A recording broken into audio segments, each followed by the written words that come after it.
Bwana Yesu asifiwe. Bwana Yesu asifiwe tena. Basi Mungu amependezwa tuangalie neno lake. Kabla tuangalie neno lake ni vyema tuamini tuombe. Na kushukuru Mungu Abrahamu, Isaka na Yakobo, sifa na utukufu ni zako Bwana. Mungu nenda ukatuonyeshe kile ambacho tunapaswa Bwana kukiona katika neno lako Bwana. Mungu asante kwa kuwa umekuwa ukiongea Bwana nasi kwa ajili ya kusudi ambalo umetuumba. Mungu naomba kila mwenye dhambi ambaye Bwana Kristo hajaumbwa ndani yake Bwana acha akaumbwe. Kwa sababu Bwana inakupendeza hivyo Bwana. Mungu si kwa mpangilio wa maandiko, si kwa mpangilio Bwana wa mawazo ya mwanadamu, si kwa mpangilio wa kisomo Bwana, si kwa chochote Bwana ambacho kinatokana na mwanadamu ndio nafsi inaokolewa Bwana. Mungu ni kwa ajili wewe mwenyewe Bwana, unaivuta kwa Yesu Kristo. Kwa sababu wewe mwenyewe Bwana uko na kalamu ya kuandika jina hilo Bwana katika kitabu cha uzima Bwana. Sababu Bwana huzuni ya kiungu inatoka kwako na ufahamu Bwana. Toba inatoka kwako Bwana. Nenda ukanene Bwana. Na kila atakayesikia neno lako Bwana, nenda ukabadilishe kila aliye mahali hapa. Wale ambao tayari umewabadilisha zidi kutubadilisha Bwana. Na hata wale wako nje Bwana, hata wale wako Tanzania Mbeya Bwana, zidi kukutana nao Bwana. Na uzidi kuwabadilisha Bwana zaidi na zaidi Bwana. Asante kwa yote na hata kwa vyote ndani kwa jina safi la Yesu Kristo tumeomba na tukiamini. Amen. So tunaangalia kumwabudu Mungu na kumwabudu Yesu Kristo. Bado tunaendelea katika lile somo kwa uwezo wa Mungu. Tukiwa na ndugu zetu pia wa kiroho. Tukiwa na ndugu zetu pia wa Tanzania, Abraham Mabanda na wengine pale. So tuangalie kitabu cha Waibrania 1 mstari wake ni wa 6. Waibrania 1 mstari wake ni wa 6. Kitabu ni cha Waibrania 1 mstari wake wa 6. Tena Mungu amletapo mzaliwa wake wa kwanza ulimwenguni, anasema malaika wote wa Mungu na wamsujudu. Ya Mungu alipomleta mzaliwa wake wa kwanza duniani, alisema malaika wote wamwabudu Yesu Kristo. Weza rejelea tena tafadhali. Tena Mungu amletapo mzaliwa wake wa kwanza ulimwenguni. Mungu amletapo mzaliwa wake wa kwanza ulimwenguni. Anasema Mungu alitoa amri. So Mungu anatoa amri. Mungu ananipatia amri na anapatia malaika amri, anakupatia wewe amri na ananipatia mimi amri ya kufanya nini? Ya kumwabudu mzaliwa wake wa kwanza ambaye ni Yesu Kristo. Endelea, anza. Tena Mungu amletapo mzaliwa wake wa kwanza ulimwenguni. Mungu amletapo mzaliwa wake wa kwanza ulimwenguni. Akasema malaika wote wa Mungu na wamsujudu. Malaika wote wa Mungu na wamsujudu. Biblia ya Kimombo inasemaje? King James, unaweza kusoma hiyo tafadhali Maithia? Hebrews uko tu hapo 1:6. Nisoma kwa Kizungu. Yeah, soma hapo kwa Kizungu. And again, when he breathed in the first begotten into the world, he said, let all the angels of God worship him. Let all the angels of God worship him. Inasema, and again when God brings his firstborn into the world. And again when God brings his firstborn in the world, he says, let all God's angels worship him. Let all God's angels worship him. So jina worship ndio Mungu anataka tuliangalie. Mungu anasema malaika wote wa mbinguni wamwabudu Yesu Kristo. So hii jina kuabudu Yesu Kristo umekuwa ukielewa vipi? Hii jina kumwabudu Mungu imekuwa ukielewa vipi? Hii jina kuabudu imekuwa ukielewa vipi? So siangalie tu hapo pia. Ukiangalia kwa nini Mungu anasema malaika wote wamwabudu? Kwa nini Mungu anasema malaika wamwabudu Yesu Kristo? Mungu akisema malaika wamwabudu anamaanisha hata wanadamu wamwabudu. Naona? So ni kwa sababu kila kitu kimeumbwa kupitia Yesu Kristo. Wewe umeumbwa kupitia Yesu Kristo, mimi nimeumbwa kupitia Yesu Kristo. Malaika na enzi na falme zimeumbwa kupitia Yesu Kristo. Ndio maana Mungu anasema zote hizi zinafaa zimwabudu nani? Yesu Kristo. So kama hazitamwabudu Yesu Kristo, itakuwa mwanadamu anapoteza lengo la kuumbwa na Mungu, anapoteza lengo. Naweza kusoma Kolosai 1:16. Kwa nini malaika wamwabudu Yesu Kristo? Kwa nini Mungu anaamuru malaika na hata mbingu? Kwa nini mimi na wewe tushuke chini venye Mungu anataka tumwabudu Yesu Kristo?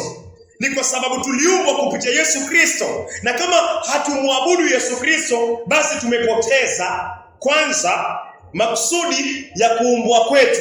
Pili, tumepoteza amri ya Mungu. Tumeidharau na tumeipuuzia. So mwanadamu yote ambaye hamwabudu Yesu Kristo, na tangalia kumwabudu Yesu Kristo inafanana vipi?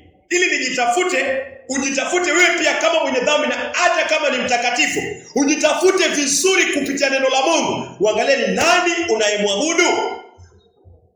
Uangalie unaabudu vitu vingine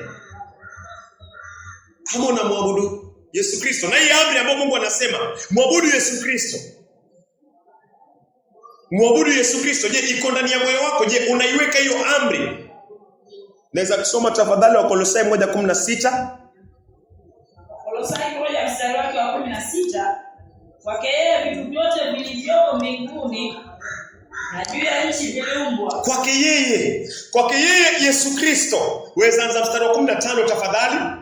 Kolosai 1:15. Wa Kolosai 1:15. Asante. Yeye ni mfano wa Mungu asiyeonekana.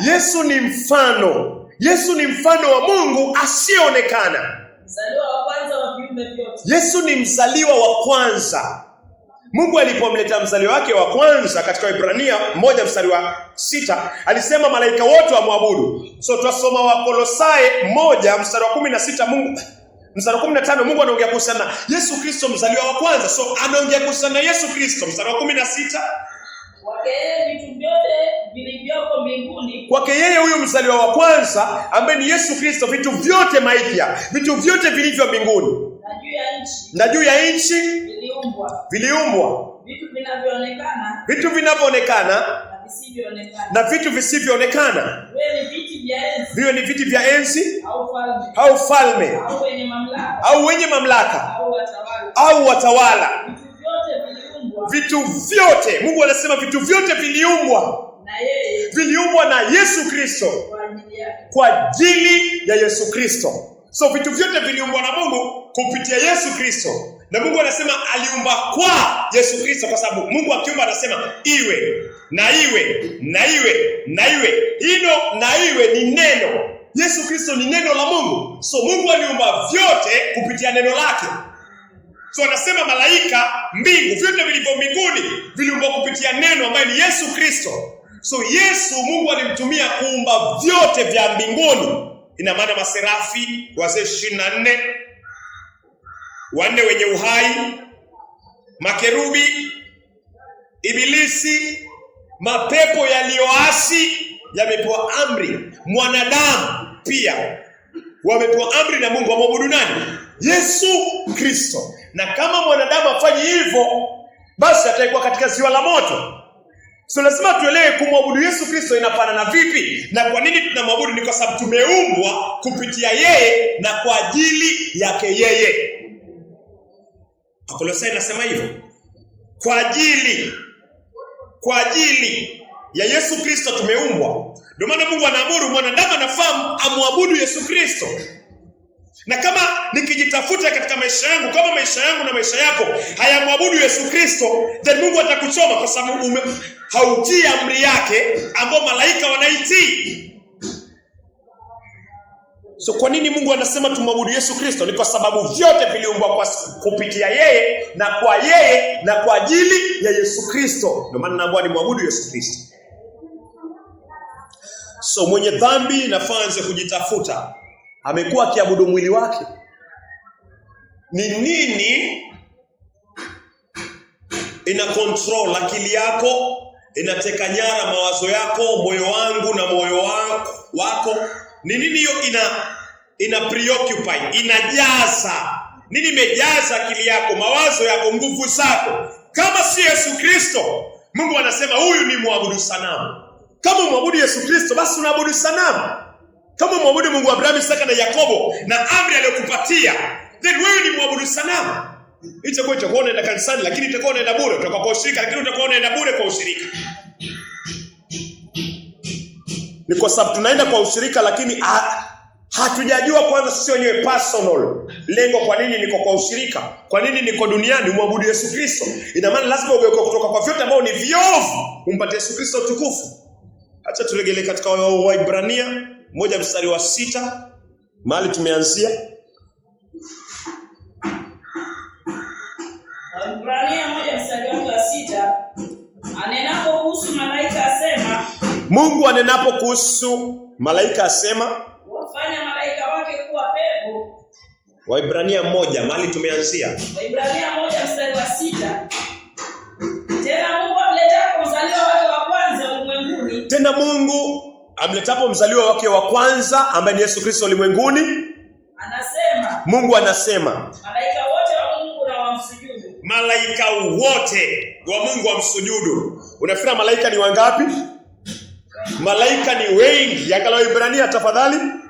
Waibrania 5:11. Ufunuo 5. Ufunuo 5:11. Ufunuo 5:11. Ufunuo 5:11. Kisha nikatazama. Yohana anasema kisha nikatazama. Nikasikia sauti za malaika wengi wakiwa Nikasikia sauti za malaika wengi wakiwa wamekizunguka kile kiti cha enzi. Wamekizunguka kile kiti cha enzi. Pamoja na wale viumbe wenye uhai wanne. Na wale wazee 24. Idadi yao ilikuwa 10,000 mara 10,000 na maelfu ya maelfu. Idadi yao ilikuwa 10,000. Hiyo ni 10,000 mara 10,000 times 10,000. Nani anaweza fanya? Maelfu ya maelfu. Times 10,000 times 10,000. 10,000 mara 10,000 alafu mara 1000, tena hiyo hesabu yake tena mara 1000. Inasema thousands upon thousands. Thousands times 1,000. And 10,000 times 10,000. 10,000 times 10,000. Ni hapo. 10,000 mara 10,000 alafu mara 1,000 tena mara nivyo. Thousands upon thousands. Hata tuende na Kimombo. 1,000 ni 1000. Ni King James. Hebu nisome King James. 11. And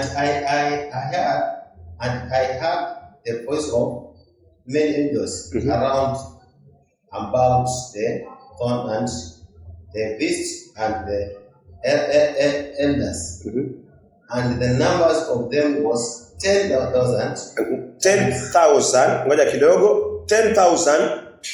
10,000 times 10,000. Times 10,000 mara 10,000. And thousands of thousands. Thousands Of thousands. of tena times thousands.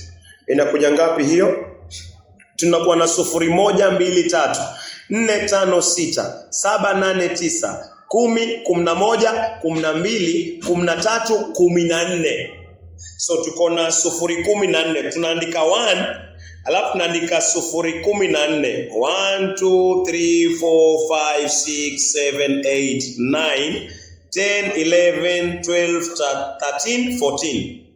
So tuko na 1 2 3 tumekata, 1 2 3 tumekata, 1 2 3 tumekata, 1 2 3 tumekata. So tuko na 100, tuko na 1,000, tuko na million, tuko na billion, tuko na trillion. So ni malaika ambao hawahesabiki. Zaidi. So kitu ambacho yafaa uone na nione, hawa malaika, mbona sumeenda kwa hesabu yote, tunaangalia hawa wote waliumbwa kupitia Yesu Kristo, alafu Mungu anawaamuru hao ambao wako bora zaidi yako na yangu. Mungu anaamuru hao wote, hivi vichwa vyote, hizi roho zote, maelfu na maelfu ya trilioni, yani hawahesabiki. Hao ni wale aliwaona, alafu kama mwanadamu anajaribu kuhesabu kwa kipimo cha mwanadamu. Na maana ni zaidi ya hiki kipimo ambacho kimekuwa estimated hapa. So ni wengi, kwa ufupi hawawezi kuhesabika. Huwezi kuhesabu katika mawazo yangu na mawazo yako kwa hesabu hivi. Hauwezi, utachukua miaka na miaka na utaweza kuhesabu. So inamaanisha ni wengi, wenye nguvu na wenye mamlaka, lakini wote wanaamuriwa wamwabudu nani? Yesu Kristo. So si zaidi mwanadamu aliyeumbwa kwa mavumbi, aliyeumbwa kwa udongo. Si zaidi mimi na wewe. Si zaidi nipate kuelewa kwamba yafaa kusudi la maisha yako na maisha yangu ni Mungu ametuumba kupitia Kristo na kwa sababu Yesu Kristo ili tuweze kumwabudu. So kwa chochote kile ambacho kifanani na Yesu Kristo, napaswa nikiri na niachane nacho completely. Nimpe utukufu Yesu Kristo kwa kutii amri ya Mungu. So hao malaika wote ni bora zaidi ya wanadamu. Na kama hao malaika wote, naamini ni kabla waanguke, hao wote wanatii. Manake Yesu akija duniani alikuwa amevaa mwili. Ibilisi tayari naamini alikuwa ashaanguka. Maana mwanadamu tayari alikuwa ashaanguka katika dhambi. So hao wote wanamtii Mungu. Hao wote wanamsujudu Yesu Kristo. So mwenye dhambi mmoja, kwa nini aendelee kuishi maisha yake ya uovu? Kwa nini aendelee kuishi maisha ya kinyume na neno la Bwana? Kwa nini mimi na wewe tusizidi kujiona bora zaidi ya hao malaika ambao wanamwabudu Yesu Kristo kwa kugeuka kutoka kwa vyote vile na kumpa Yesu Kristo utukufu? Malaika wamefanya hivyo. Wameweka maisha yao chini, wanampata Yesu Kristo maisha yao. So mimi na wewe si zaidi. So inakuwa kiburi kikubwa sana kwa mwanadamu kuishi maisha yake tu yeye mwenyewe, kuishi mwili wake, kuishi maovu, kuishi dhambi, kuishi makosa ya kuendelea.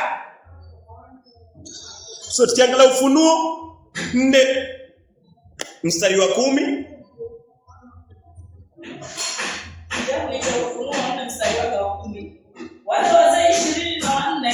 wale wazee 24 waamka mbele zake aketie kwenye kiti cha enzi. Tunazidi kuangalia hili neno kuworship. Worship ni kuanguka. Hao malaika wanaanguka. Worship ni kuanguka. Na unapoanguka, moyo pia unaanguka chini. Worship ni sawa na kujisalimisha. Worship ni sawa na kujiweka chini, ili yule ambaye unaanguka mbele yake apate kukutawala. Ili Yesu Kristo awe Bwana na mkombozi katika maisha yako, awe master. Lazima mimi na wewe tuanguke chini. Lazima mwenye dhambi ageuke kutoka kwa njia yake mbaya. Najua amepoteza kusudi, maisha yake yote amepoteza kusudi la kuanguka chini na kuangusha moyo wake chini, na Yesu awe Bwana wa maisha yake na njia zake na mwenendo wake na tabia zake. So unaweza soma tafadhali?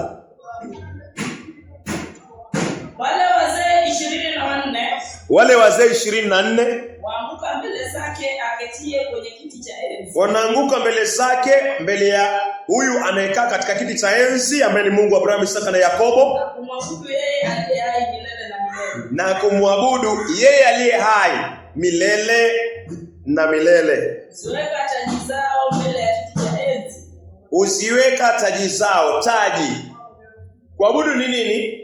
Kuabudu ni kuweka cheo chako chini. Kuabudu ni kuweka cheo chako chini mbele ya Yesu Kristo. Kuabudu si umeweka cheo chako katika moyo wako. kwa neema ya Mungu akiwa anakuleta kwa Kristo, umwabudu Kristo, lazima cheo chako kiweke chini. Lazima standard ya moyo wako uwekwe chini. Yesu hawezi umbwa ndani ya moyo wako. Hawezi kumwabudu Yesu Kristo ukiwa uko katika standard yako.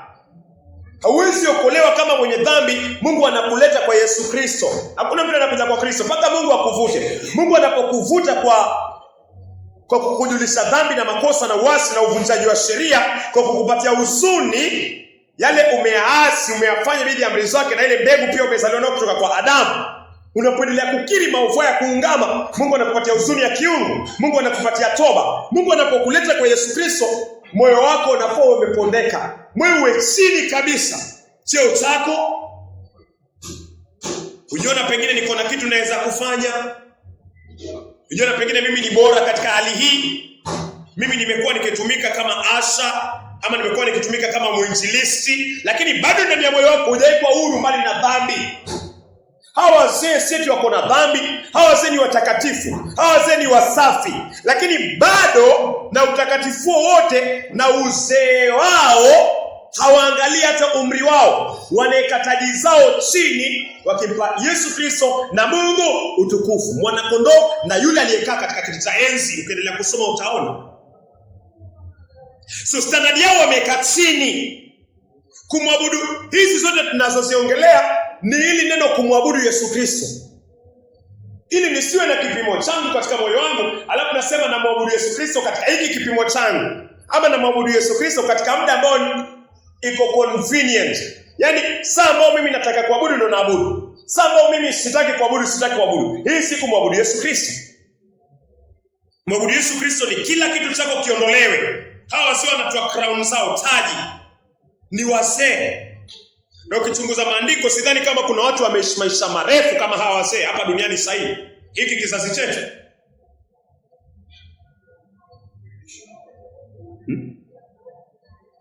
Mzee anaweza kuwa ni mzee wa kanisa, mzee anaweza kuwa ni elder. Lakini naamini wakiitwa wazee, naamini Biblia ikimwita mzee, naamini si memwita mzee kwa sababu pengine ako na mvi. Memwita mzee kwa sababu ya mioyo yao. Mioyo yao pia. Licha kuwa umri pia unaweza kuwa mwingi, naamini kwa hiyo, lakini sana sana Mungu anaangalia pia mioyo yao imejiweka chini. Na wenda wamekuzidi, wamenizidi umri, wamekuzidi wewe umri pia. Na kama wametuzidi sisi umri, wamepewa cheo cha uzee. Wale wanaabudu usiku na mchana, wanamwabudu Mungu na aliyekaa mwana kondoo na Mungu aliyekaa katika kiti cha enzi. Wazee wanamwabudu. Wewe ni kijana, mimi ni kijana, nafanya nini na maisha yangu? So kuna dhiaka, kuna dhiaka fulani ndani ya maisha yako, ndani ya maisha yangu katika kumwabudu Yesu Kristo, kwa sababu wazee wanafanya hivi. Usiku na mchana, wazee hawachoki. Mimi nasikia saa zingine nimechoka, hiyo ni dhiaka. Wewe unasikia saa zingine umechoka, ni dhiaka. Mtu anasema nimekuwa nikisikia neno Mungu ataniokoa lini, hata nimechoka, ni dhiaka. Haufai kuchoka. Wazee hawachoki, na ni wazee. Wamepewa vyeo juu yangu, juu yako. Wana umri juu yako, wana umri juu yangu. Ni sababu gani mimi nitakuwa nayo? Wewe utakuwa nayo siku hiyo umesimama mbele ya kiti cha hukumu cha Yesu Kristo. Vitabu vyako vimefunguliwa vya matendo, na kuna kitabu cha uzima kiko pale cha majina. Wazee wako hapo wanaendelea tu kumwabudu Mungu. Ni sababu gani utasimama nayo? Hakuna sababu. Inamaanisha mwenye dhambi, inamaanisha mtakatifu afai kuangalia umri wake. Maana ataambiwa kuna wazee wamekuzidi umri na usiku na mchana walikuwa wanampa Mungu utukufu. So hatuna sababu. Basi inamaanisha Mungu anataka tugeuke kutoka kwa mioyo yetu, tuende na kipimo cha neno lake. Hao wazee wanafanya hivi na ni wazee. Sisi ni vijana, inafaa tufanye mara ngapi kwa uwezo wa Roho Mtakatifu? Na kama sijapata Roho Mtakatifu, basi Mungu amekuonyesha yale ambayo unapaswa kuyafuata kwa neno lake na kwa uwezo wa nguvu la neno lake. Wafuata vipi? Wajisukuma vipi katika hiyo kweli kwa uwezo wa Mungu? Na Mungu anataka Yesu aabudiwe. So hao ni wazee. Kiangalia Ufunuo 11 mstari wa 16.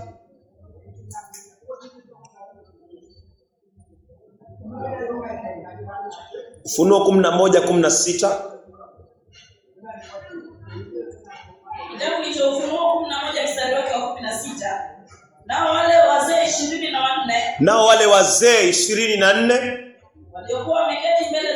waliokuwa wameketi mbele za Mungu wenye viti vyao vya enzi, wamekaa kwenye viti vyao vya enzi. Hao wazee wako na viti vya enzi, wamekaa mbele za Mungu, wakaanguka kifudifudi. Kuabudu ni kuanguka kifudifudi, wakamwabudu Mungu. Kuabudu ni kuweka chini cheo chako, sawa sawa, ni kuweka chini maisha yako. Kuabudu ni kuanguka chini, si kuanguka tu mwili ni moyo umeenda chini na mwili pia umeenda chini. Zingine unaweza piga magoti lakini moyo bado haujashuka. Moyo haujashuka. So kitu cha kwanza ambacho inafaa kishuke ni moyo, alafu mwili unafuatizia.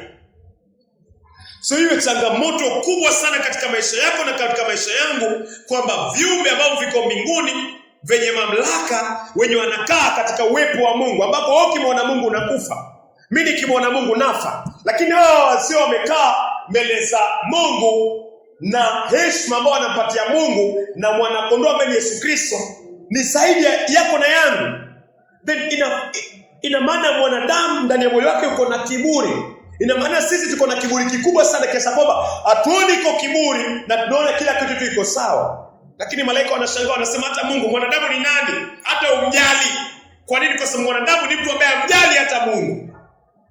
Neno la Mungu linatupatia toba, alafu linaturekebisha, linatuleta kwa ule ukweli ya kwamba sisi ni nani na tunapaswa tufanye nini. Tunapaswa tumwabudu Yesu Kristo kama venye wazee wanamwabudu. Tunapaswa tumwabudu Mungu wa Abrahamu, Isaka na Yakobo. Na kuabudu inafanana vipi? Weka chini cheo chako, niweke chini cheo changu, nianguke chini. Niweke kando umri wangu, weke kando umri wako, uanguke chini kwa moyo wako. Si mimi ni mzee sana, ama mimi ni kijana sana sijafika. Weka kando umri wako, ni kuanguka mbele za Mungu. Mungu yuko, yes, Mungu ni neno. Ni kuanguka chini mbele za Bwana na kuendelea kuungama kile ambacho bado hauja kiungama mbele za Mungu, na Mungu anakuonyesha. Ni kuendelea kuwa na tamanio la kwamba Mungu, ulimwengu siutaki tena. Mungu, nakupatia nafsi yangu, nakupatia maisha yangu. Niokoe Mungu kupitia neema yako, niokoe Mungu kupitia rehema zako. Hiki ndio kilio mtu anafaa aliye mwenye dhambi. Hiki ndio kilio inafaa uliye maithia. So ukiangalia Marko,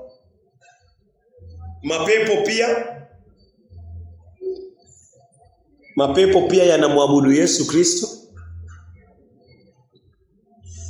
Marko 5, unaweza anza mstari wa 5 na 6. Marko 5 kuanzia mstari wake wa 5. Usiku na mchana alikuwa makaburini na milimani, akipiga kelele na kujikatakata kwa mawe. Alipomwona Yesu kwa mbali, alimkimbilia akapiga magoti mbele yake. Alipomwona Yesu Kristo kwa mbali, alimkimbilia. Huyu mtu yuko na mapepo ndani yake, lijioni, wengi sana, thousands wako ndani yake. Lakini alipomwona Yesu kwa mbali, alikimbia. Haya mapepo ndani ya huyu mtu yalikimbia. Maelfu ya mapepo yanakimbia mbele ya Yesu Kristo. Endelea. Yakapiga magoti mbele zake. Akapiga kelele kwa nguvu akisema, una nini nami? Yesu mwana wa Mungu aliye juu sana. Yesu mwana wa Mungu aliye juu sana. Nakusihi kwa jina la Mungu usinitese. Haya ni mapepo 1000 yamepiga magoti mbele za Yesu Kristo yakimwabudu. Yanatii amri ya Mungu, yako na hofu na ile hukumu ambayo itatoka kwa Yesu Kristo. Mapepo wanamsujudu Yesu Kristo. Biblia ya Kimombo inasema worship. So worship pia ni kupiga magoti. Worship ni kupiga magoti. Worship ni kushuka. Moyo ushuke, magoti yashuke. Worship ni kupiga magoti, na unaweza piga magoti lakini moyo wako ukawa haujashuka, ikawa si worship mbele za Mungu. So worship si kupiga tu magoti chini, lakini ni moyo umeshuka, alafu magoti pia yanashuka. Mungu anasema kila goti lazima litapigwa. Si goti la mwanadamu tu, magoti ya malaika. Magoti ya mapepo yanapigwa hapa. Yanainama mapepo kwa ajili ya Yesu Kristo. How much more? Ni maisha gani umekuwa ukiendelea nayo ambao hayampi Yesu Kristo utukufu? Ni maisha gani mimi na wewe tumekuwa tukiendelea nayo ambao hayaonyeshi kama mimi namwabudu Yesu Kristo? Ama wewe unamwabudu Yesu Kristo, ama je maisha yako yanampatia Yesu Kristo utukufu? Mapepo yanampatia Yesu Kristo utukufu licha kwa hawezi kuokoka.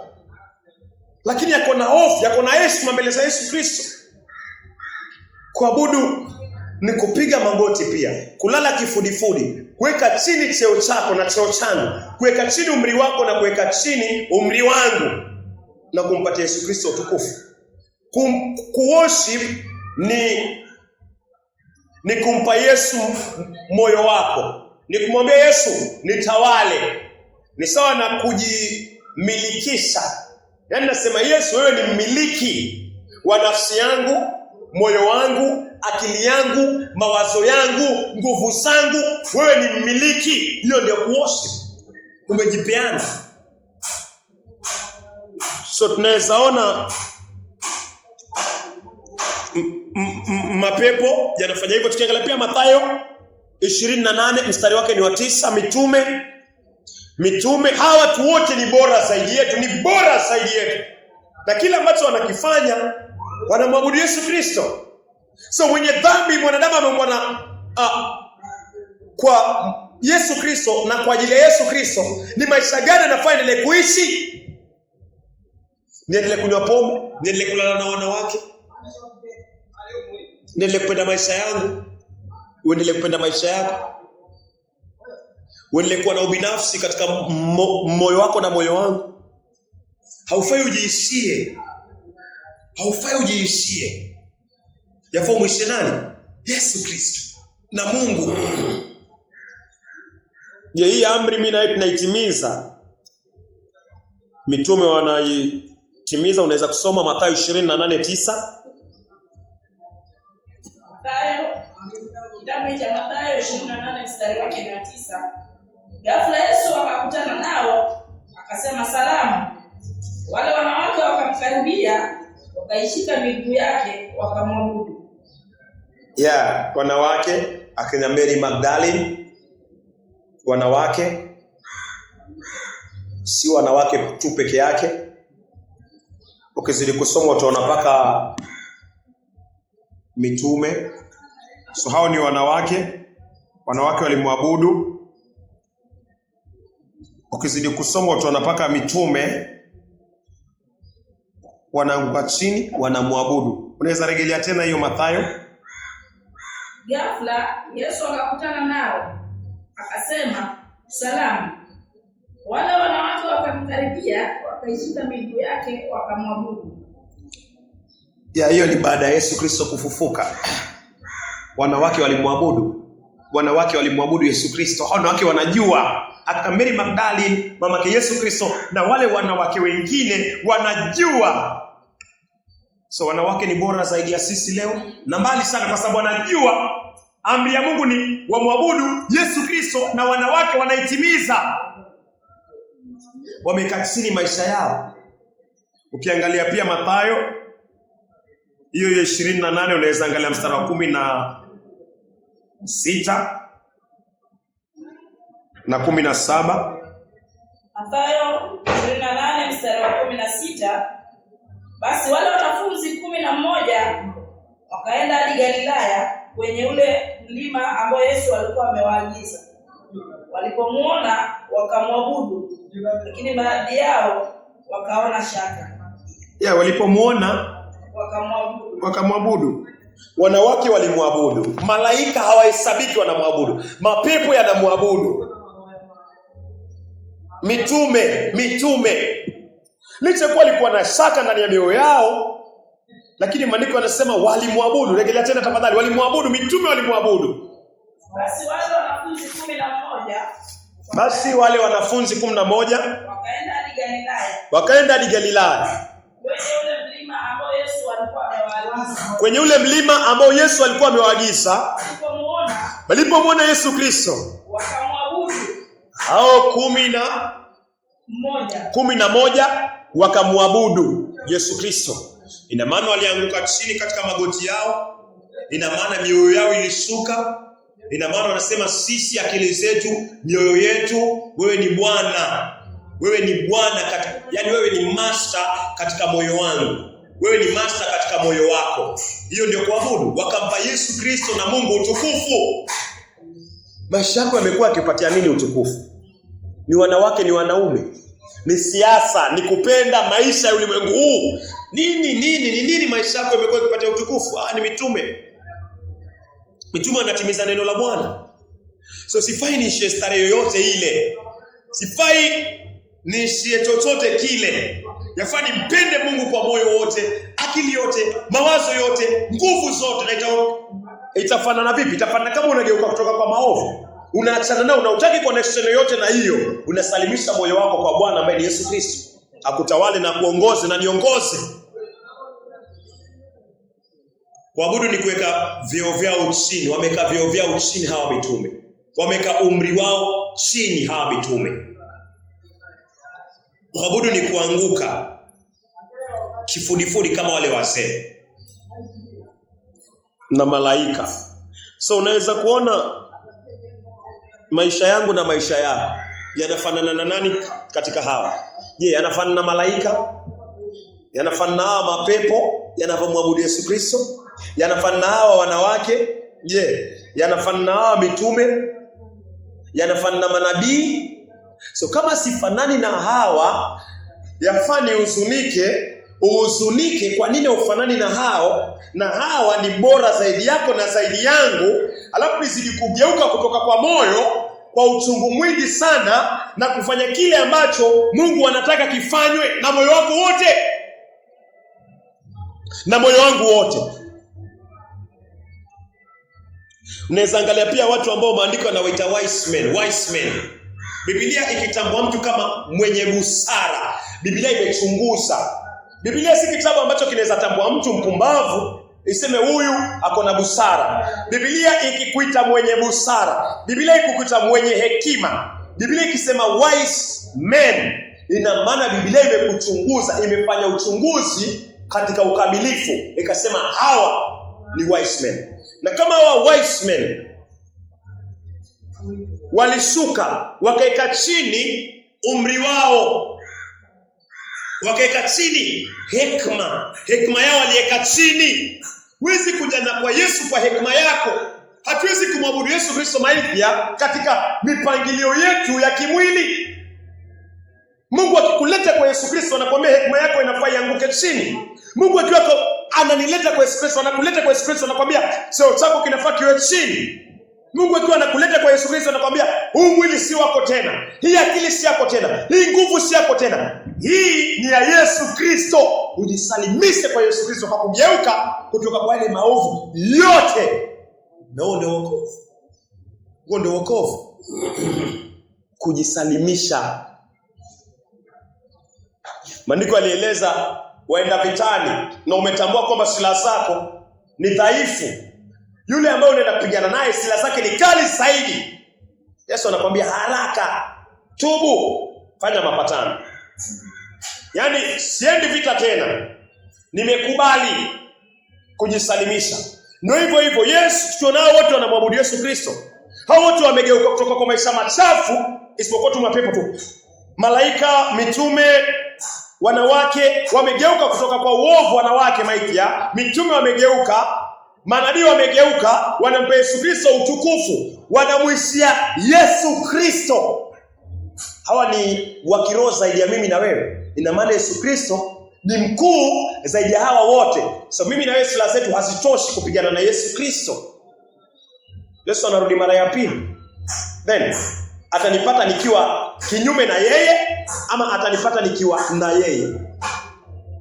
akikupata mwenye dhambi uko kinyume na yeye na hutamweza Yesu Kristo. Hautamweza Yesu Kristo. Jicho lake limejaa damu.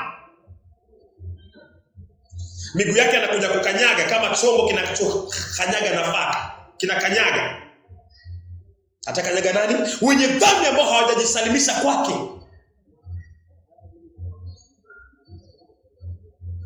Maisha yako, mawazo yako, moyo wako, hisia zako ni nini imejaza? Nini imeteka nyara mawazo yako? Kama si Yesu, basi yote ni ubatili na ni idolatry, kuabudu sanamu. Hiyo ni ibada ya sanamu. Kama si Yesu ni ibada ya sanamu. Manake njia ni mbili maipya. Kama uko ndani ya safina, uko nje ya safina. Na kama umwabudu Yesu Kristo, ina maana unaabudu Ibilisi, ibada ya sanamu. So tunaweza soma Mathayo 2 mstari wa 11. Walipoingia ndani ya ile nyumba, wakamwona mtoto pamoja na Maria mama yake. Wakamwona mtoto. Mtoto inamaanisha mtoto mchanga. Yesu Kristo amevaa mwili, amekuja duniani. So ni mtoto mchanga. Hawa ni watu wazima, wise men. Endelea. Wakamsujudu na kumwabudu yule mtoto. Wakamsujudu, walianguka. Kusujudu ni kupatiana heshima. Kusujudu ni kuweka chini cheo chako. Kusujudu ni kusema wewe ndio Bwana na kiongozi wa maisha yangu, wa moyo wangu, wa mwenendo wangu, wa tabia zangu. Wewe ndio Bwana, nitawale. Walianguka chini ya mbele ya mtoto mchanga kwa sababu walijua huyu mtoto mchanga ni mfalme wa Wayahudi. Walijua wanampa heshima Yesu Kristo. Walimnyima heshima Herode. Maita, unampa heshima nani wewe? Mimi nampa heshima nani? Biblia haijakutambua wewe kama wise man, kama wise woman. Haijakutambua hivyo. Mimi haijanitambua kama mwenye hekima, wise man. Hawa wametambuliwa kama wise man na wameshuka chini, mioyo yao iko chini. Mimi na wewe si bora. Mungu anataka niweke chini maisha yangu. Mungu anataka weke chini maisha yako. Hawa ni wise men. Wanachunguza, wamechunguza nyota, wanajua nyota. Mungu amewapatia hekima. Licha kwa hekima hiyo yao yote, waliweka chini, wakainama kwa mtoto mchanga. Mungu akikuleta kwa Yesu Kristo, paka uwe na moyo wa kupondeka, moyo wa kunyenyekea. Mungu ajifunui kwa mtu ambaye hajashuka mbele za Yesu Kristo maibia. Paka uweke chini haki yako. Paka uweke chini kila kitu, useme Yesu Kristo, wewe ndio Bwana. Tawala maisha yangu, Mungu niokoe. Na uko tayari kwa uwezo wa Mungu katika moyo kugeuka kutoka kwa vyote ambao ni viovu. Submit moyo wako. So kiangalia Mathayo. Sawa, unaweza maliza. Walipoingia ndani ya ile nyumba, wakamwona mtoto pamoja na Maria mama yake. Wakamsujudu na kumwabudu yule mtoto Yesu. Wakamsujudu na kumwabudu mtoto yule Yesu. Ndipo wakafungua hazina zao. Wakafungua hazina zao. Wakamtolea zawadi za dhahabu. Wakamtolea zawadi za dhahabu. Uvumba na manemane. Uvumba na manemane. Wise man. Wise man.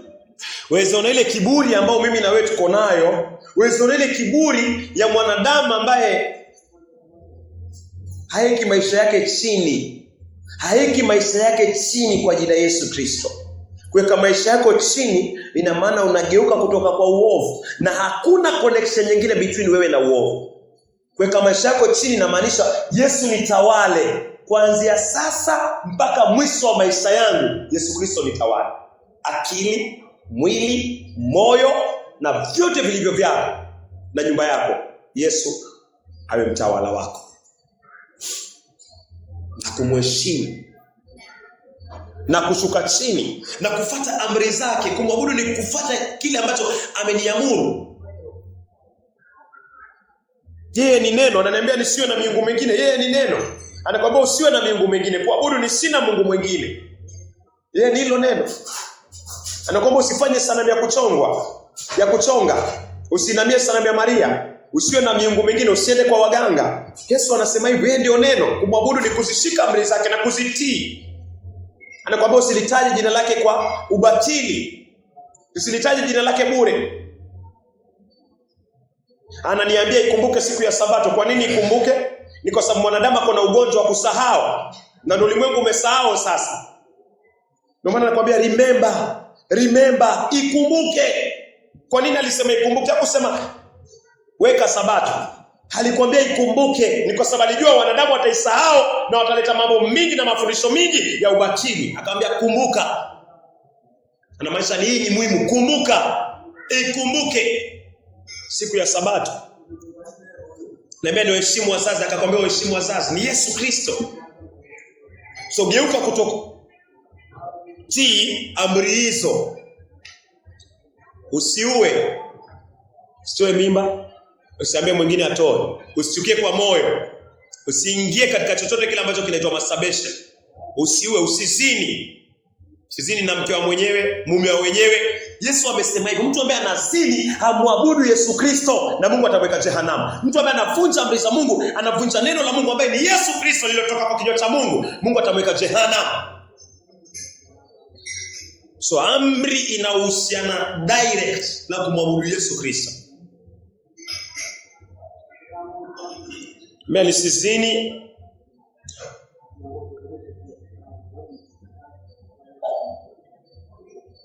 usiibe. So kumwabudu Yesu Kristo, kama unaiba wewe muabudu Yesu Kristo.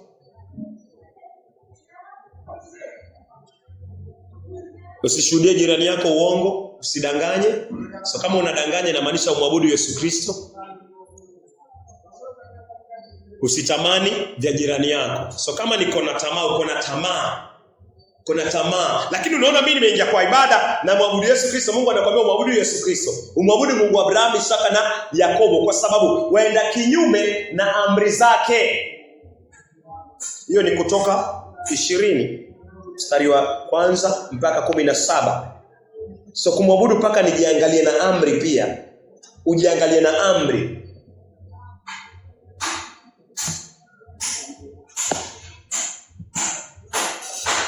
Tunaweza angalia vain worship.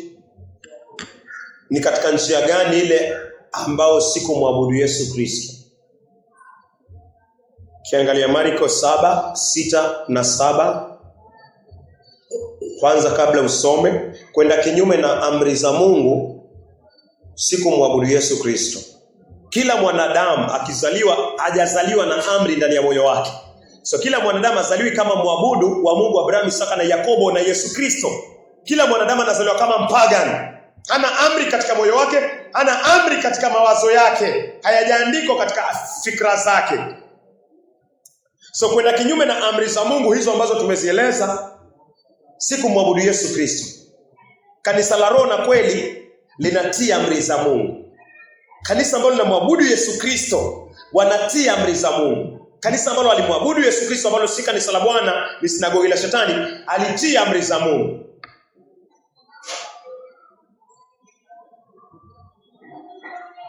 Unaweza kusoma Marko 7 mstari wa 6 na 7. Kitabu cha Marko 7 mstari wa 6. Yesu akawajibu, Nabii Isaya alisema kweli alipotabiri juu yenu nyinyi wanafiki watu, kama ilivyoandikwa. Tarudia.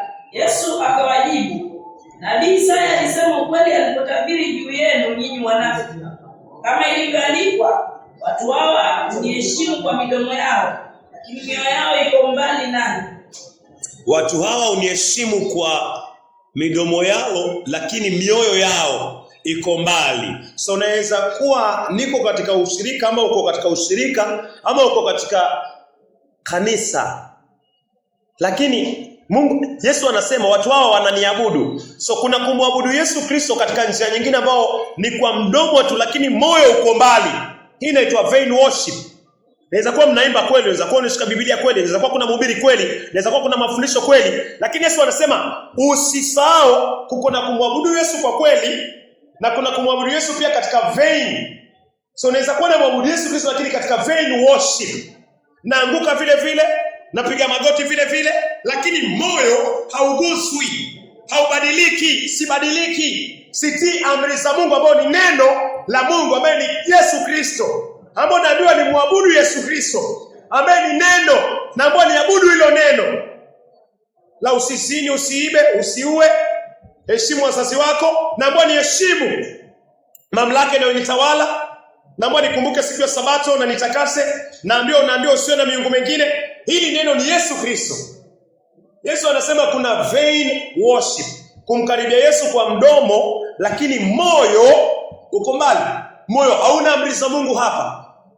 Moyo hauna neno la Mungu hapa. Mawazo hayana neno la Mungu, lakini hapa mdomoni ni Bwana Yesu asifiwe. Zinatoka kweli. Salamu safi sana. Shalom. Hata hizo safi kabisa zinatoka, lakini mioyo, Yesu anasema iko mbali sana. Na akisema hivi, alikuwa aongei Samaria. Alikuwa aongei kwa wapagani, na maanisha alikuwa anaongea ndani ya Yerusalemu. Watu ambao wanatumia hizo salamu za amani, shalom. Hizo. Lakini mioyo iko wapi? Yesu anasema mioyo hata haiko. Hakuna amri, hakuna neno la Mungu katika mioyo hii. So kama mwenye dhambi yafanye ona hilo hitaji. Nione sijawahi kumwabudu Yesu Kristo na Mungu ananiambia napaswa ni muabudu Yesu Kristo. Na huku naangalia viumbe wakuu zaidi yako na yangu wanashuka wanamwabudu Yesu Kristo. Na mimi ambaye niko chini kabisa, wewe uko chini kabisa, bado hujatii hivyo. Na ukifa katika hiyo, Mungu anakuweka jana kwa sababu hukuwahi kumpa Yesu utukufu na Mungu Abrahamu, Isaka na Yakobo. Hukuwahi kutimiza neno lake. Hukuwahi kutimiza amri yake.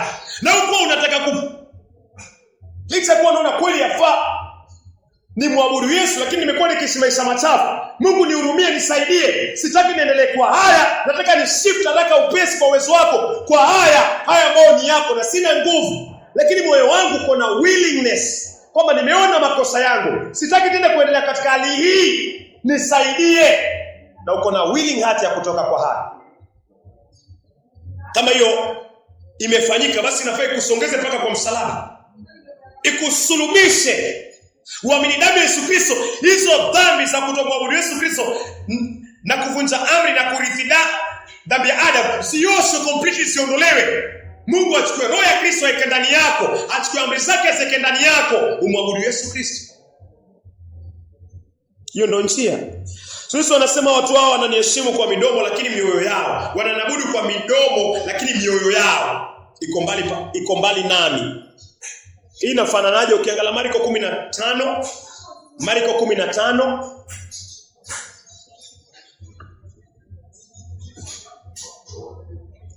mstari wa 9. Marko 15 mstari wake wa 9. Marko 15 mstari wake wa 9. Pilato akauliza, nataka niwafungulie huyu mfalme wa Wayahudi? Marko 15 si hapo.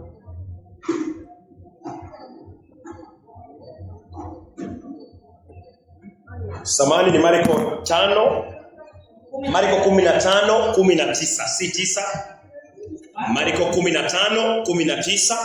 Wakampiga kwa fimbo ya mwanzi. Wakampiga kwa fimbo ya mwanzi. Tena na tena. Hawa maaskari wanampiga Yesu Kristo, wanampiga tena na wanampiga tena. Kichwani. Wanampiga kwa kichwa na kumtemea mate Yesu Kristo. Wakapiga magoti mbele yake.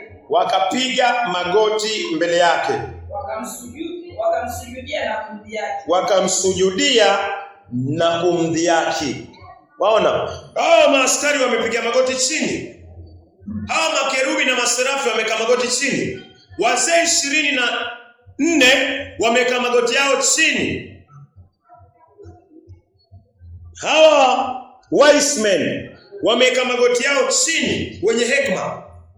Lakini hawa maaskari wamekaa magoti yao chini, lakini angalia mioyo yao.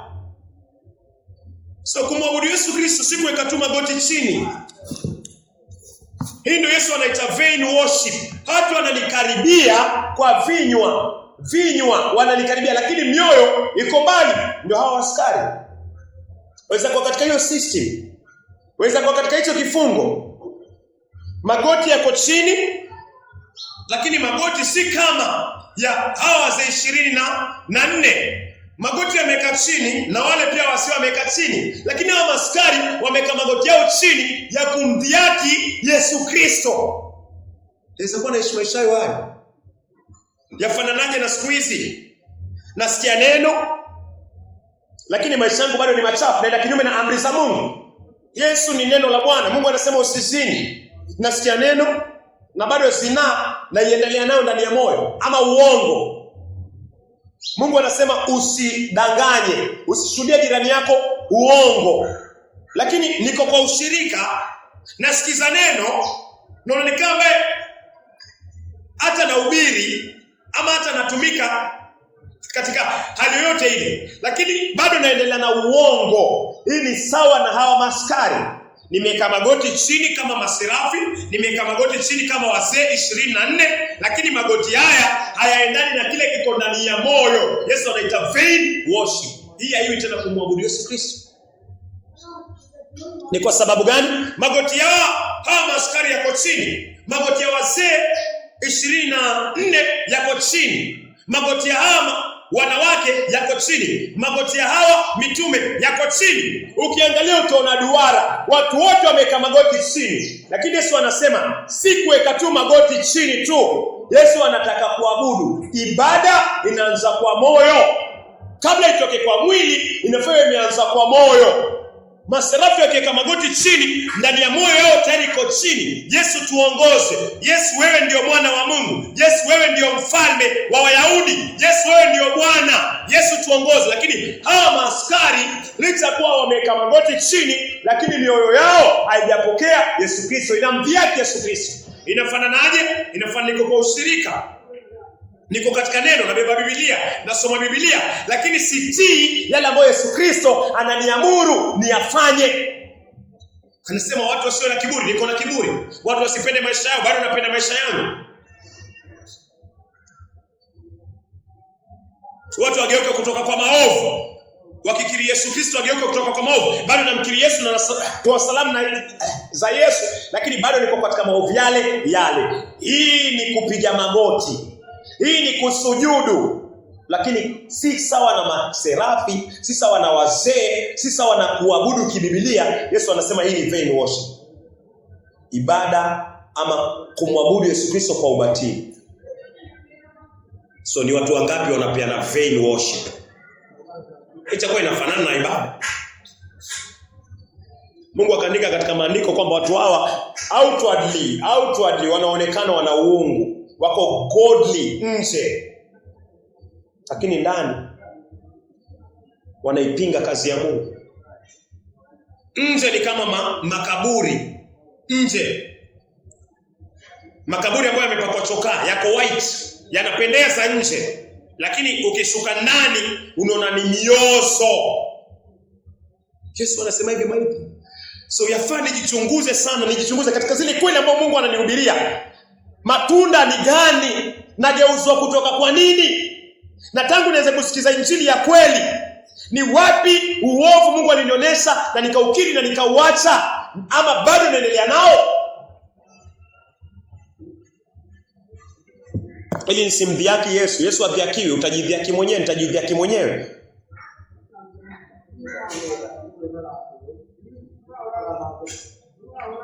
Tunaweza kusoma Exodus 20 verse 1. Kitabu ni cha Kutoka 20 kuanzia mstari wa kwanza. Ndipo Mungu akasema maneno haya yote. Mungu akasema maneno haya yote. So Mungu akisema, nini inatoka kwa kinywa cha Mungu? Neno. Sawa. Mungu anasema, neno linatoka kwa kinywa cha Mungu. Yesu ni neno la Mungu. So hiyo ni sura ya Yesu Kristo. Kutoka, neno la Mungu ni sura ya Yesu Kristo, kwa sababu Yesu ni neno la Mungu. Ufunuo 19 mstari wa 13. Yesu anaitwa neno. Yesu anaitwa neno la Mungu. Yohana 1 mstari wa 1. Hapo mwanzo kulikuweko na neno. Nalo neno lilikuweko pamoja na Mungu. Naye neno alikuwa ni Mungu. Mstari wa 14, neno likavaa mwili, likaja ulimwenguni. Neno ni Yesu Kristo. So neno likitoka kwa kinywa cha Mungu ni Yesu Kristo. Mungu anakuambia muabudu nani? Yesu Kristo. Usisahau. Mungu anakurejesha kwa nani? Kumwabudu Yesu Kristo inafananaje? Inafanana kutii neno la nani? Neno la Mungu. Yesu ni neno la Mungu, usichanganyikiwe. Yesu ni neno la Mungu. Neno litokalo kwa kinywa cha Mungu ni Yesu Kristo. Sawa sawa. Na Mungu anasema muabudu. Anaamuru malaika na wanadamu wote wamwabudu nani? Yesu Kristo. Ananiamuru, anakuamuru uabudu neno lake, ambao ni amri yake, ambao ni Yesu Kristo. So Mungu akiniambia nisizini, imetoka kwa neno la nani? Ni neno la nani? La Mungu. Imetoka kwa mdomo wa nani? Wa Mungu. So ni amri ya nani? Ya Mungu. Ambao amri ya Mungu ni nani? Ni Yesu Kristo. Naweza soma mstari wa 3. So hii ndio kumwabudu Yesu Kristo, mstari wa 3. Usiwe na miungu mingine ila mimi. Usiwe na miungu mingine ila yeye. Kumwabudu Yesu Kristo ni kugeuka kutoka kwa miungu yote, kutubu, kuacha.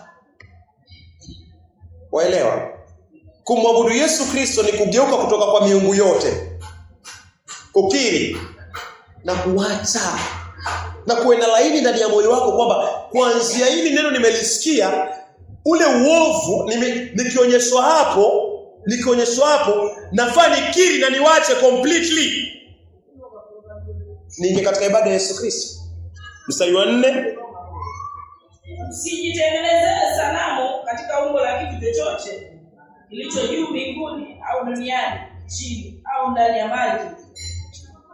Usijifanyie sanamu, usichonge sanamu ya Maria, usinamie sanamu ya Maria. Watu wengi wanafikiria nikienda pale nikiinamia ile sanamu, nikichukua ile sanamu nikisum, basi ni hali ya kunyenyekea. Huo ni uovu mkubwa sana, na hiyo si ibada ya kumwabudu Yesu Kristo. Maana Mungu anasema muabudu Yesu Kristo.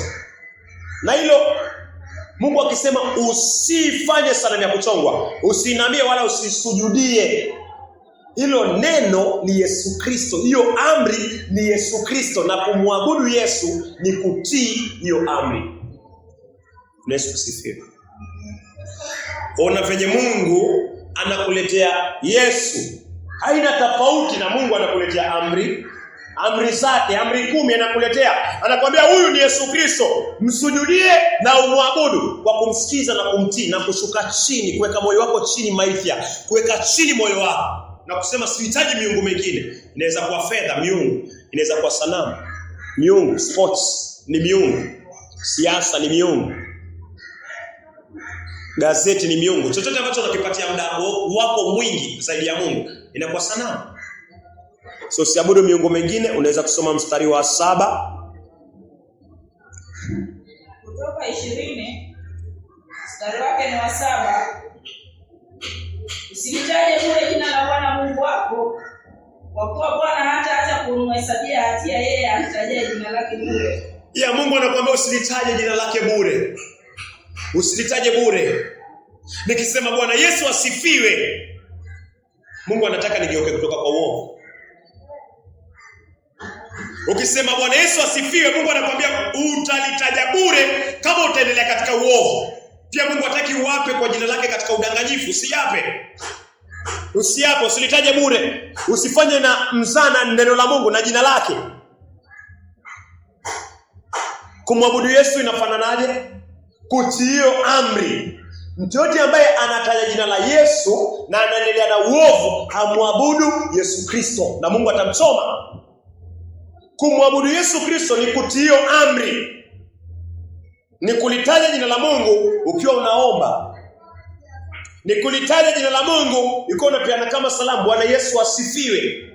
Ni kulitaja jina la Mungu ukiwa umegeuka na unatoka kutoka kwa uovu.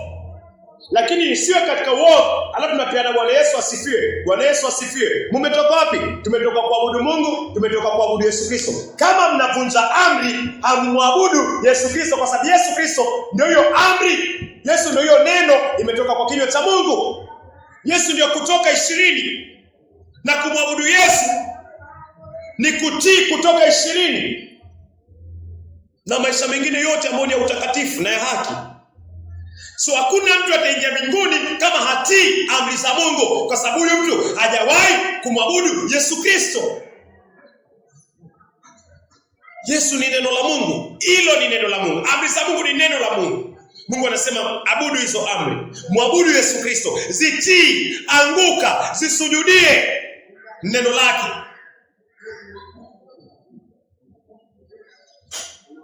Naweza soma mstari wa 8. Ikumbuke siku ya Sabato uitakase. Kwa nini Mungu anasema ikumbuke? Mungu anajua mwanadamu atasahau. Na tayari hii amri imesaulika. Na Yakobo anatuonya. Tuambia yule ambaye ameandika ikumbuke siku ya Sabato ni huyo amesema usizini. Huyo ambaye amesema usiwe na miungu mingine ni yule amesema usitamani. Yule amesema usiibe ni yule amesema usilitaji jina lake bure.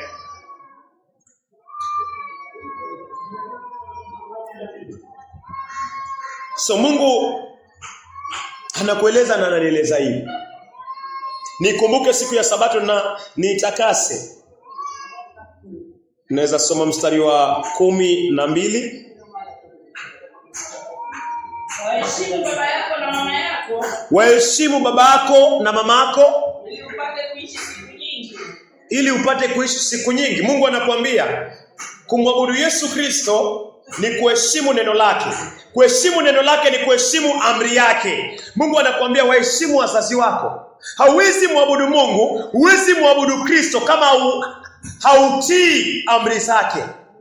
So ni makanisa mangapi, ni watu wangapi wanaishi katika ignorance, katika negligence ya hizi amri. Wanaona hizi amri ni kitu kingine kilichopitwa na wakati, lakini sisi tunamwabudu Mungu wa Abrahamu, Isaka na Yakobo aliye katika Agano Jipya. Hakuna kitu anaabudu. Yesu anasema mnakiabudu msichokijua. Shetani alipomjanja, Shetani amepepeta ulimwengu mzima. Kwa hizo amri, Shetani amepepeta ulimwengu mzima. Sisi tukiwa wamoja wao, hizo siku za nyuma huko, kabla tufahamu hizi kweli. Amri za Mungu ilikuwa ukianza kusoma na kwa mezo zilipitwa na wakati. Wewe unatupeleka wapi wewe? Lakini kuna kitu ilikuwa hatujawahi kutambua, kwamba neno la Mungu ni Yesu Kristo. Na Yesu Kristo hapitwi na wakati. Mbingu na nchi zitapitwa, lakini neno lake, Yesu, amri yake haitapitwa. So Mungu anakuambia uheshimu wazazi. Kumwabudu Yesu Kristo inaonekana kama unaheshimu wazazi. Kama hujawahi kuheshimu, umekuwa maisha yako uheshimu mamlaka, geuka. Kiri mbele za Bwana kutoka kwa moyo wako. Anza kutii wazazi. Kwa uwezo wa Mungu na Roho Mtakatifu. Unaweza kusoma mstari wa 13. Usiue. Mungu anasema usiue. Hakuna venye unaweza kuchukia, na tuko katika ushirika ama mko makanisani watu wamebeba chuki, tunasema tumemwabudu Mungu. Hamumwabudu Mungu, mnakiabudu msichokijua. Huwezi abudu Yesu minus amri zake. Hawezi abudu Mungu minus amri zake. Kumwabudu Yesu ni kuabudu amri za Mungu, ambao ni neno la Mungu, ambaye ni Yesu Kristo. Hawezi separate Mungu na neno lake. Hawezi separate amri na Yesu Kristo, ni hilo moja. Hawezi separate. Na kama namwabudu Yesu, basi itaonekana kama nitatii amri zake. Na kama sitii amri, hata niende pale nipige magoti. Yesu anasema hii ni ile vain worship, ile ya maskara ambayo alikuwa anampiga Yesu Kristo. Mungu hataki tuwe huko maithia. Naweza soma next 14. Usizini. Makanisa yamejaa zina. Mimi nikiwa mmoja wao, sehemu za nyuma huko nilikuwa nazini, lakini najipa moyo, nimesamehewa, nimeoshwa sasa na hata milele. Na wengine pia ambao walikuwa wamezini Na kuna wengine bado hawajaacha kuzini, na bado nyimbo wanaimba tuko chini ya neema, na zina inaendelea. Mimba zinaendelea kutolewa kanisani, na tunasema tuko chini ya neema. Tumeokoka na tunaenda kumwabudu Yesu Kristo. Yesu anasema usizini ni neno lililotoka kwa kinywa cha Mungu, na neno la Mungu ni Yesu Kristo, na kumwabudu Yesu Kristo ni kutii usizini, ni kutokusini. So mtu ambaye anasini hamwabudu Yesu Kristo, hamwabudu Yesu Kristo. Kana nisema tumekuwa na ibada hii, ni ibada yule mwingine ambaye ni ibilisi, shetani. Mungu anasema atendaye dhambi ni wa Yes, aseme ni wake. Atendaye dhambi ni wa ibilisi. Waraka wa kwanza Yohana 3 mstari wa 8. Si ndio? Atendaye dhambi ni wa ibilisi. So tuendelee. Usiue. Kuwa pia ni kutoa mimba. Kuwa ni kutoa mimba. Kuwa ni masturbation. Hiyo iko katika Mwanzo 30. Tutasoma Mwanzo 38 ukianza 6 mpaka 10. Ona anafanya, anamtumia Tamara. Anamtumia kama chombo cha kujiamsha mapenzi yake, alafu anamiminya mbegu za kiume chini. Huu ni uwaji maipia. Mipira ya kondom ni uwaji. Haiwezi kuwa unatumia mipira ya kondom, umedunga mashindano huku ya kuzuia, unaua watoto ndani, alafu unasema nimetoka ibada. Hakuna ibada hapo. Mipira ya kondom ikiwa wapi? Ni nini inaenda kwa mpira wa kondom? Watoto ambao wametoka kwa viuno ndio wanaenda kwa ile mipira ya kondom. Mungu anasema ni uwaji huu. Family planning. Mbona ni family planning? Ni nini inazuia watoto? Si ndio? Huu ni uwaji. Kwenda kinyume na neno la Mungu. Lakini tuko tu katika ibada, na tunasema tuko katika ibada na tumemwabudu Mungu, lakini si kwa roho na kweli. Next. Usizini. Mungu anasema usizini. Ya zina, kulala na mwanaume mwanamke, ama pia wengine wanafanya venye mwanaume na mwanamume, mwanamke na mwanamke, ama kumwangalia mwanamke na kumtamani, ama kuangalia pornografia. Mungu anasema hizi zote ni zina. Na kama unamwabudu Yesu Kristo, lazima ugeuke kutoka kwa hizo. Hauwezi kuwa uko kwa hizi unavunja amri na unamwabudu Yesu Kristo. Haiwezekani maithia.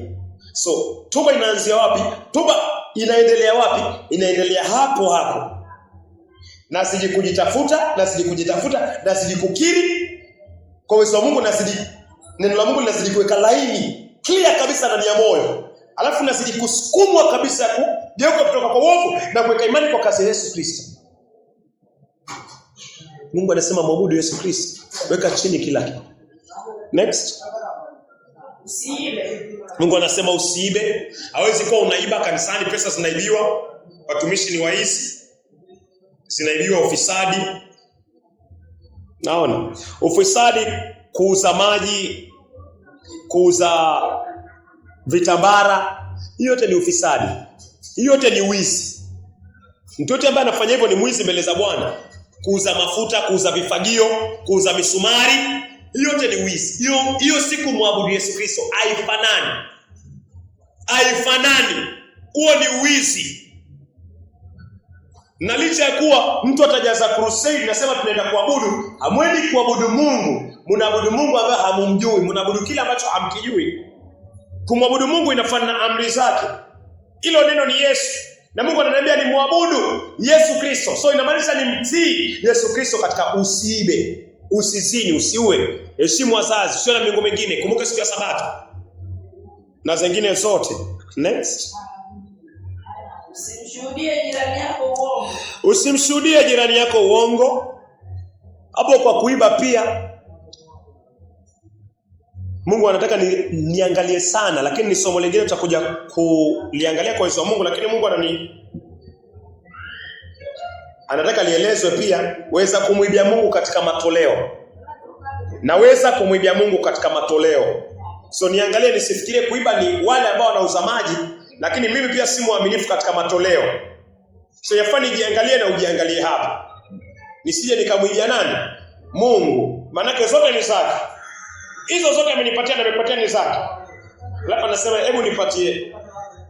Alafu mimi nafanya Mungu anasema unaniibia wewe. So nijiangalie hapo, naweza kuwa mimi hata wewe naweza kuwa naona tu niko tu sawa, wale ndio wabaya, lakini kumbe kuna njia nyingine ambayo Mungu ananionyesha na mimi sioni. Na wewe pengine uioni, lakini ananionyesha sasa kumbe naweza mwibia Mungu katika Matoleo kitabu cha Malaki.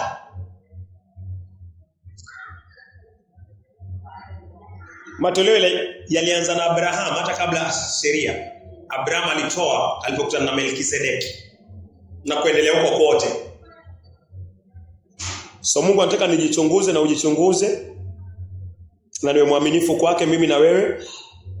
Kiangalia amri nyingine ni usitamani nyumba ya jirani yako, usitamani mke wa jirani yako, wala mtumishi wake wa kiume au wa kike, wala ng'ombe wake au punda wake, wala chochote kile alichonacho jirani yako. Ya Mungu ananiambia nisitamani. Mungu ananiambia nisitamani. So mwenye dhambi anafaa ajue hajawahi muabudu Yesu Kristo, kwa sababu hajawahi kuweka amri za Mungu. So kila ambacho mwenye dhambi anafaa afanye kutoka kwa moyo wake ni kukiri na kujiona kwamba ni mwovu zaidi. Maana wote wakuwa na muabudu Yesu Kristo wanatii neno la Bwana, na mwenye dhambi hajawahi kutii. So mwenye dhambi anafaa aone kwamba niko kwa mali hatari sana na nimepewa amri na Mungu na sijawahi kuitimiza na siwezi kuitimiza. Mungu nisaidie. So hatua ya kwanza ni kukiri uovu wako. Inafaa ukiri maovu yako. Haya maovu yote ambayo Mungu amekuonyesha, uyakiri katika moyo mmoja, mawazo moja. Na nikiwa nakiri, wageuka kutoka kwa huo uovu. Kusiwe na connection yoyote. Alafu utakapokuwa umeweka hiyo ndani ya moyo wako, ni uangalie msalaba. Uangalie ile damu ambayo imemwagika pale msalabani ni kwa ajili ya dhambi hizi zote. Na uamini kwamba damu ya Yesu Kristo iliyomwagika imeosha hiyo dhambi yote ya Adam, na pamoja na hali umetenda kinyume na amri za Mungu, imeoshwa kabisa. Na una wazo la kurudi huko.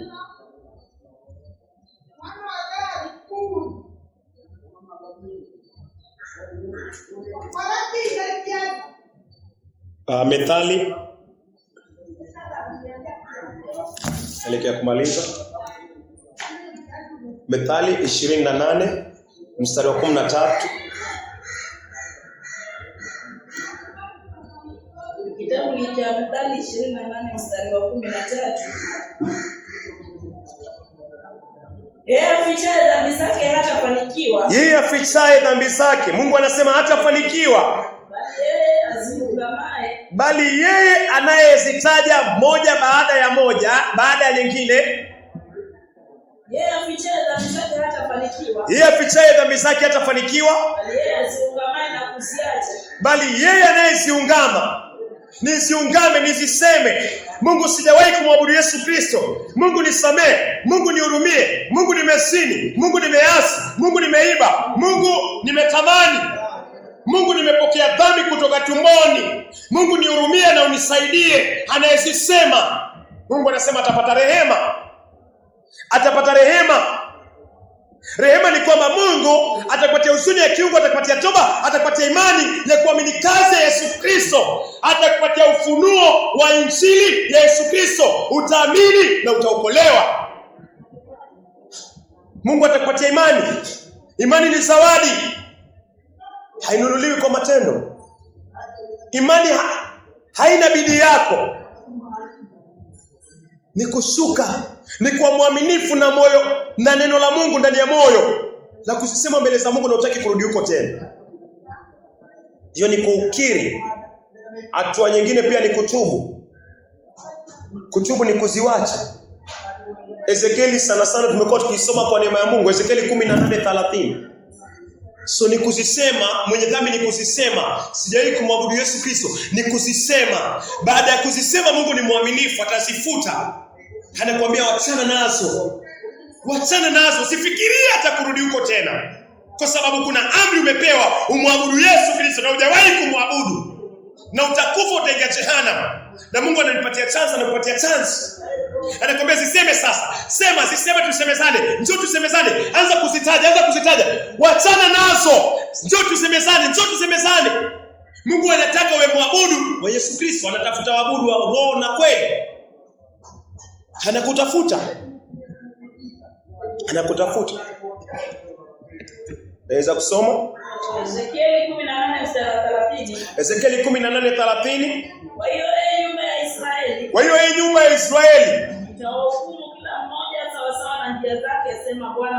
Mungu anasema nitawahukumu kila mmoja sawa sawa na njia zake, asema Bwana Mwenyezi. Tubuni. Geukeni kutoka makosa yenu yote. Ndipo dhambi haitakuwa anguko lenu. Tupilieni mbali makosa yenu yote mliyoyatenda. Kutubu ni kuacha. Kutubu ni kutupilia mbali makosa yako yote niliyotenda. Hapo ndipo Mungu sasa anatupatia moyo mpya na roho mpya. Kwa nini mufe nyumba ya Israeli? Kwa nini ufe wewe mwenye dhambi? Kwa nini ufe? Mungu anasema hao ni sababu ya kufa. Hao ni sababu yako ya kufa kwa dhambi. Anakuambia kiri, geuka. Alafu hatua ya 3 ni kumwamini Yesu Kristo. Unaweza kusoma tafadhali, hatua ya 3 ni kumwamini Yesu Kristo. Baada ya kukiri, baada ya kutubu, ni kumwamini Yesu Kristo. Yohana 1:29. Inafaa uamini dhambi uliorithi kutoka kwa baba anaitwa Adam, maisha iliyekuwa yote kwa Yesu Kristo. Tarejelea tena kwa uwezo wa Mungu. Inafaa uamini dhambi uliorithi kutoka kwa Adam iliyekuwa yote kwa Yesu Kristo. Unaweza kusoma tafadhali Yohana 1:29. Siku iliyofuata Yohana alimuona Yesu akimjia. Yohana akasema, mwanadamu anaambiwa tazama mwana kondoo. Tazama mwana kondoo wa Mungu aichukuae dhambi ya ulimwengu. Dhambi ya ulimwengu. Hilo ni dhambi ambayo iliingia kwa moyo wako kupitia baba anaitwa Adamu. Warumi 5:12. Kama kwa mtu mmoja ambaye ni Adam, dhambi iliingia katika moyo wako maipya. Dhambi iliingia katika moyo wangu. Dhambi iliingia kwa ulimwengu. Mungu akatuma mwana kondoo ambaye ni Yesu Kristo. Anamwambia mwanadamu, dhambi zako ni hizi, maovu yako ni haya. Nataka umwabudu Yesu Kristo. Mungu anachukua dhambi zako, anachukua dhambi zangu tulizorithi kutoka kwa Adam, zilizoingia ndani ya moyo wako na wangu kupitia kwa baba anaitwa Adam. Anaziweka kwa Yesu Kristo. Anakuambia amini, zimewekwa kwa Yesu Kristo. Anakuambia amini. Uondoe shaka katika moyo wako kuhusiana na dhambi uliyoipokea kwa baba anaitwa Adamu. Warumi 5:12. Hiyo dhambi ni hiyo maipya. Dhambi ile ambayo iliingia kwa Adam. Dhambi hiyo ndio iliingia kwako. Na dhambi hiyo iliingia kwangu. Na dhambi hiyo Mungu alichukua akaiweka kwa Yesu Kristo. Dhambi hiyo. Naweza kusoma tafadhali? Warumi 5:12. Warumi 5:12. Kwa hiyo kama vile dhambi ilivyoingia ulimwenguni kupitia kwa mtu mmoja. Ina maana kuna mtu mmoja. Dhambi iliingia kwa ulimwengu kupitia mtu mmoja. Ngoja kidogo. Inamaanisha kuna mtu mmoja ambaye anaitwa Adam. Sawa maithia. Alafu kuna ulimwengu. Elewa tafadhali hapa. Kuna Adam na kuna ulimwengu. Adam alipoasi, dhambi iliingia kwanza kwa nani? Adam. Adam akawa na dhambi ya kuvunja amri ya Mungu, usile mtu ujuzi wa mema na mabaya. Adam akawa na dhambi hiyo. Angalia, dhambi hiyo iliyoingia kwa Adam ndio dhambi hiyo iliingia kwa moyo wako na moyo wangu. Iliingia kwa Adam mtu mmoja.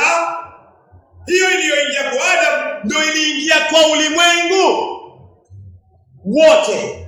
So ile dhambi ambayo iliingia kwa Adam ndio dhambi hiyo mimi na wewe tumezaliwa nayo.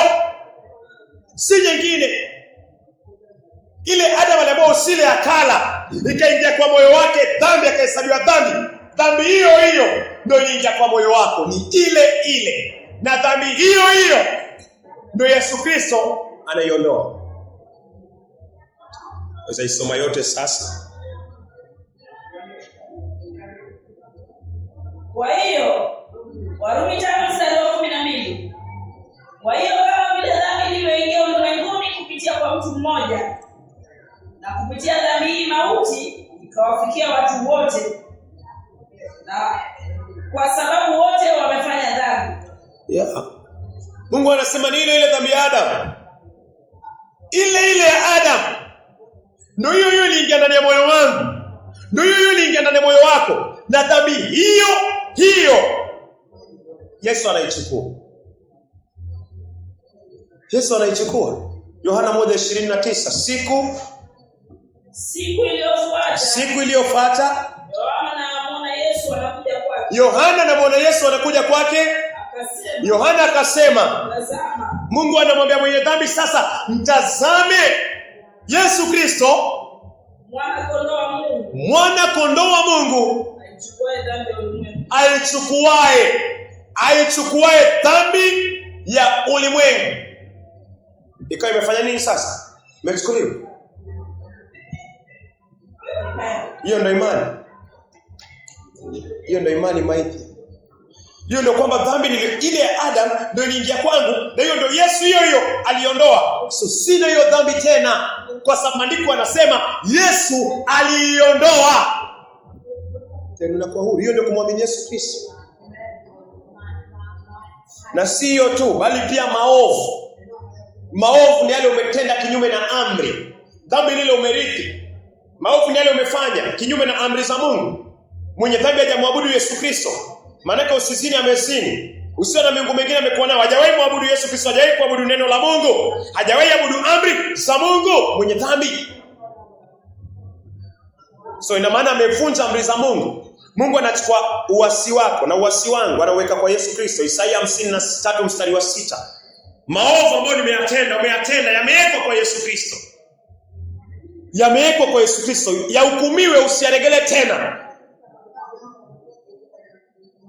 Kitabu cha Isaya 53:6. Isaya 53:6. Sisi sote kama kondoo tumepotea. Sisi sote kama kondoo tumepotea. Kila mmoja wetu amegeukia njia yake mwenyewe. Naye Bwana aliweka juu ya Yesu Kristo maovu yetu sisi sote. Bwana imeandikwa kwa herufi kubwa, inamaanisha Mungu, Abrahamu, Isaka na Yakobo. Ameweka juu yake, juu ya Yesu Kristo, maovu yetu sisi sote.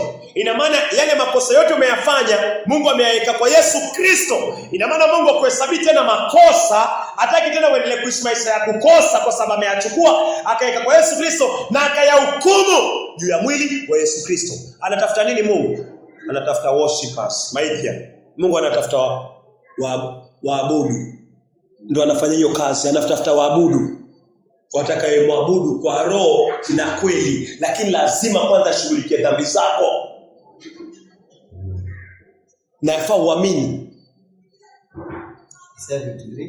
6. So Mungu akazihukumu, Warumi 8:3. Kila dhambi ilihukumiwa pale msalabani. Hakuna dhambi haikuhukumiwa kwa mwili wa Yesu Kristo. Hakuna dhambi haikuhukumiwa kwa mwili wa Yesu Kristo. Mungu aliweka dhambi zote kwa mwili wa Yesu Kristo. Dhambi ya Adam na makosa ambayo tumeyafanya kinyume na amri zake aliyaweka kwa Yesu Kristo. Na Mungu akihukumu, anahukumu dhambi zote katika mwili wa Yesu Kristo. Ni mwanadamu waamini zimehukumiwa aishi maisha masafi. Amri ziandikwe kwa moyo wako na moyo wangu vile vile. Utakatifu uingie kwa moyo wako, uingie kwa moyo wangu vile vile. Ili tuweze kumwabudu Mungu. Hao ndio watu Mungu anatafuta. True worshipers. Naweza soma? Kwa maana kile ambacho sheria haikuwa na uwezo wa kufanya. Kile ambacho sheria haikuwa na uwezo wa kufanya. Kwa vile ilikuwa dhaifu katika mwili. Kwa vile ilikuwa dhaifu katika mwili. Mungu kwa kumtuma mwanae mwenyewe. Mungu kwa kumtuma mwanae mwenyewe. Kwa kwa mfano wa mwanadamu mwenye mwili ulio wa dhambi, kwa ajili ya dhambi, na kwa ajili ya dhambi zako zote na dhambi zangu zote. Kwa ajili ya dhambi, yeye alihukumu dhambi katika mwili. Mungu alihukumu dhambi yako na yangu katika mwili wa Yesu Kristo. Damu ikatoka. Tukimalizia, kwa nini damu inatoka? Damu inatoka ili dhambi yako iondolewe. So inafaa uwe na imani ili dhambi yako iondolewe kwa damu iliyomwagika Mungu alipohukumu dhambi zako kwa mwili wa Yesu Kristo. Damu ilimwagika maisha. Kwa nini ilimwagika? Kama ilimwagika basi inamaanisha iliondoa kitu. Na kama haikuondoa kitu inamaanisha haikumwagika. So lazima uende mbele za Mungu ukiwa na moyo huo. Kama damu ya Yesu Kristo ilimwagika, kuna kitu kimeondolewa cha. Kuna vitu vimeondolewa vyangu. Na kama damu haikumwagika, basi inamaanisha dhambi zote ya kuzaliwa na maovu tumetenda tutabaki nayo. Huwezi kumwabudu Yesu Kristo ukiwa kwa njia panda. Hauwezi. So lazima uamini kazi ya damu.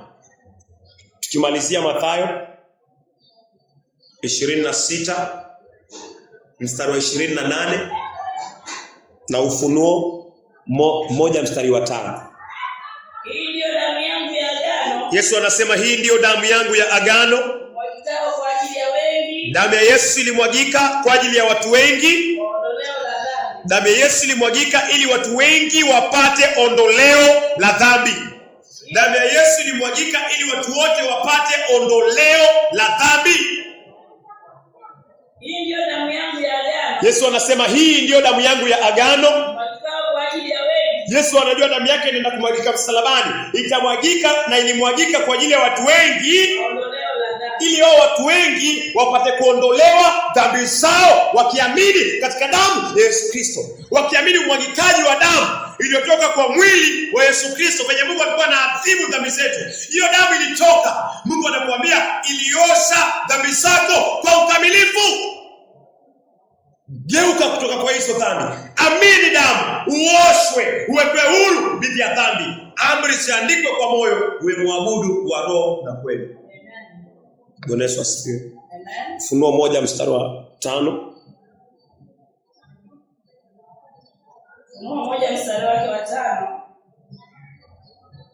Na kutoka kwa Yesu Kristo. Na kutoka kwa Yesu Kristo, ambaye yule shahidi mwaminifu. Yesu anaitwa shahidi mwaminifu. Kila kitu ambacho anashuhudia kuhusiana na damu yake ni kweli na ni hakika. Mzaliwa wa kwanza kutoka kwa wafu. Mzaliwa wa kwanza kutoka kwa wafu. Mtawala wa wafalme wa dunia. Mtawala wa wafalme wa dunia. Kwake yeye Yesu Kristo anayetupenda, anayekupenda, anayenipenda, ambaye ametuweka huru kutoka dhambi zetu kwa damu yake. Ambaye Yesu amekuweka huru. Yesu ameniweka huru. Yesu ameweka ulimwengu huru. Amen. Kupitia ama kwa damu yake mwenyewe. Amen. Yesu amemwaga damu.